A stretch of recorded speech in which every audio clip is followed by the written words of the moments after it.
Hey, Travis here. I am in the process of building out my mobile workshop, something that's been inspired very significantly from Ron Paulk, as well as many other people who have been brave enough to share their build outs on YouTube. And I finally built up the design plan and got mine done. In the last video, I outlined each cabinet that I have and how it's functioning, or how it's intended to function, because I haven't started using it yet. And in this video, I wanted to just give a quick update as to the next step that was taken for finishing touches and why I took those steps, and then explain a little bit about what my next steps will be for getting it ready to finally load with some tools. So when I first got the trailer, I did these epoxy floors, and I did that because I wanted it to be more durable. I had the trailer for about 3 months before I did anything to it, because I wanted to see what it was like to use it and without any storage or capacity for organization. And one of the things that really irritated me the most was the floors, just constantly dusty and dirty and really hard to clean off.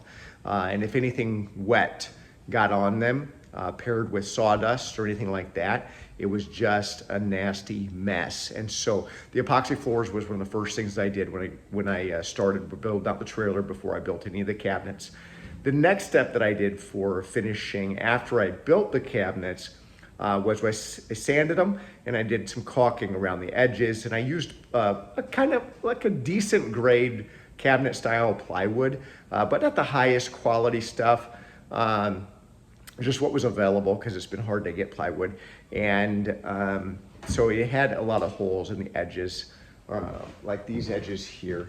They were just kind of unfinished, and by the time you put primer on them, you see all the gaps and cracks and everything. So I took some time to fill those edges with either wood putty or caulk, just to make it so that it would look a little bit more finished when it was done.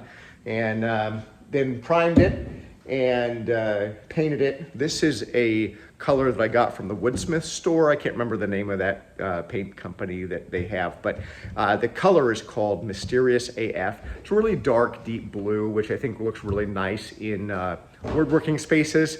My lady is a really talented designer, and she is, the way that I obsess about tools, she obsesses about design and home and space design, which I really appreciate, because I don't pay attention to that as much, but I guess per standard, I pay attention to my tools a lot. And so she helped me pick out these colors. This is the Mysterious AF. I got the color from Woodsmith store and then took that chip over to Sherwin-Williams, because I do so much paint with Sherwin-Williams, I get good discounts there. So I just had them recreate it using their emerald paint. And that's a water-based polyurethane that's really, really durable. It takes a couple weeks to fully cure, but it can really take a beating without looking ugly. The walls are called On the Rocks, and that's a Sherwin-Williams product. I did Promar 200 on the walls, and you'll see these walls actually are just plywood, but I just put some drywall mud on them, sanded them smooth so that it would be a smooth surface. So even though it's just a job trailer, it would just look a little bit nicer. You can tell I didn't finish the seams. I didn't want to put trim here or anything like that. I just wanted it smooth, but I also know that the trailer is going to flex and these seams aren't going to be perfect. So I just left the seams and did it as best as I could. And if it cracks, no big deal. Most of it's probably going to be covered by shelving or wall hanging stuff over there anyway. In the areas in between cabinets, what I did to avoid that was I just took some 1/4-inch plywood and cut it to fit that size and caulked the edges. So I'll only have that cracking issue here and then at the front of the trailer if it does happen, but it might not. And a lot of that stuff, like I said, is going to be covered by wall hanging stuff, so shouldn't be a big deal. The next step that I need to take is running electrical and running dust collection, because I think I'm going to be spending a lot of time in here. And I want to have outlets in plenty of places. I want to be able to keep everything plugged in all at once, so that when it's time to use a trailer, all I got to do is run extension cord. Or if I hook up solar, I can just flip on the battery power, and the whole trailer will operate. And then the dust collection, I think, is going to be important because during really, really hot times or really, really cold times, it might behoove me to keep that ramp closed. Now, since I'm sitting down here next to Ruthie, one of the things you'll see is I got a 5-gallon bucket right here.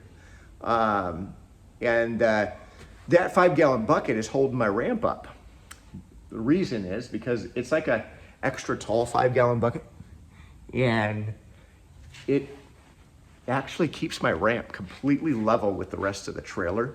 So it creates a 7-foot long work surface. So when my table saw is right here, right here. When my table saw is right here, I can actually stand on this surface and then outfeed onto the workbench.